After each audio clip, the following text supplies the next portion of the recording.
Yo, what's up? Welcome back to another episode of The Source. Time for the game of the week. Well, there's like 5 games of the week, but this one, college game days here in South Bend. We got Ohio State at Notre Dame. Notre Dame catching 3 points at home here. Total sitting at 55. Let's roll. Welcome to The Source. The Source. Source.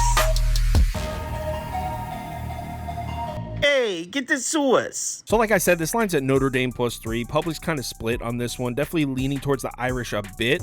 I would imagine this number stays at 3.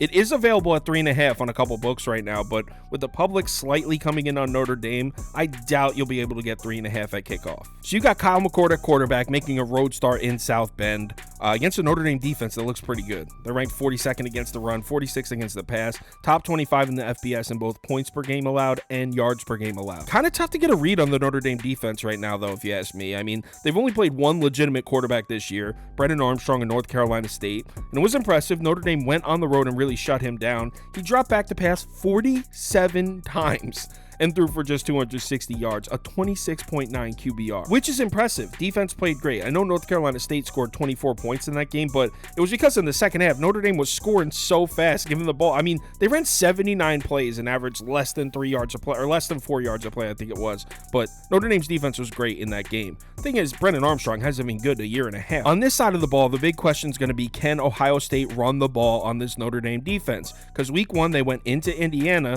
They're held to just 23 points on 380 total yards. We saw Kyle McCord struggle a bit in that game, especially in the first half. The weird thing is the run game was actually there for him. 31 carries, 143 yards, 4.6 yards per carry. Now, is that an explosive game by Ohio State standards? No, but you can't say McCord didn't have run support because he did. He also had all day to throw in that Indiana game. Go on YouTube and type in Kyle McCord pass attempts from Indiana. There's a video that shows all his pass attempts. He's standing in a completely clean pocket in basically every single one of them. The point I'm making is there was really no excuses. He just did not play a great game. That's why it's going to be so crucial for the Buckeyes to get the run game going here in South Bend. It's going to be tough. Ohio State's got nice looking rushing stats on the season, but they're a little inflated from stats accumulated in garbage time of blowouts. Buckeyes are only rated 58th in effective rush so far this season. Obviously that's going to improve, but I have questions about the run game. And Notre Dame's defense is allowing just 3 yards a carry on the season. Think about it. If Kyle McCord was having problems on the road in Indiana with a run game and with great pass protection,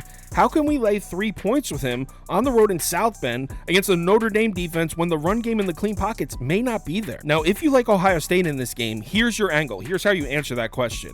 That game against Indiana on the road, it was week 1, and he needed a few drives to tune up, because that's kind of how that game went down. Mid-third quarter, Ohio State gets the ball back, and it's 10-3. They're only up 7. They really hadn't been able to get the offense going up until that point in the game. Kyle McCord finishes the game with 3 straight scoring drives to seal the win, and he went down the field too. 76 yards on a field goal drive, 88 yards on a touchdown drive, 54 yards on a field goal drive. So you can definitely make the argument that, hey, was week 1 on the road, conference opponent, Kyle McCord just needed a few drives to get himself together. Because from that moment in the Indiana game in the third quarter until now, he's been basically perfect, completing almost 77% of his passes, 6 touchdowns, no interceptions, a 234.9 passer rate. Now let's flip it over to the other side of the ball. And speaking of quarterbacks who have been basically perfect, look at Sam Hartman's numbers on the season. I mean, completing over 71% of his passes, 11.8 yards per attempt is silly.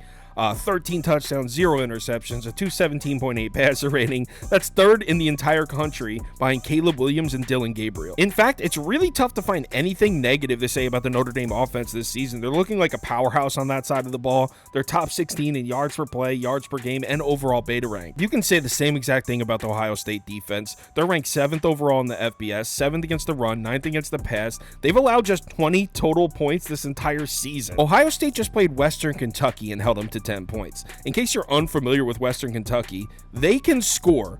Austin Reed led the entire FBS in passing last year. He threw for 4,700 yards and 40 touchdowns. Ohio State held him to 10 points. He wasn't able to do anything through the air. So yeah, Buckeyes defense looks real. But the determining factor for me here is Sam Hartman. We've seen this guy perform in big spots in big games before. He threw for 337 yards and 6 touchdowns on Clemson last year. He also went into Florida State and beat them on their home field last year. I don't think Sam Hartman's intimidated by this Ohio State team. To me, this feels like such a coin flip game. So obviously, I'm getting the home team plus a full 3 points. I can even get it at 3.5 on some books. I'm locking this in now. I'm taking the Irish. I think I'm getting the better quarterback. Ohio State probably has the better team overall, but at home catching 3.5. I'm taking the Irish. Give me Notre Dame plus the points. If you want my top bets, parlays of the day, if you want to join the Discord, or if you want to get on the NFL against the spread competition, last week's winner got a signed Drake London USC mini helmet. This week's winner gets a signed David Montgomery jersey, Bears jersey. So if you're interested in that, head over to KyleKirms.com. All the information's right on the homepage. College football week 4, absolutely loaded weekend. Remember to bet responsibly, and I'll chat with you in the Discord.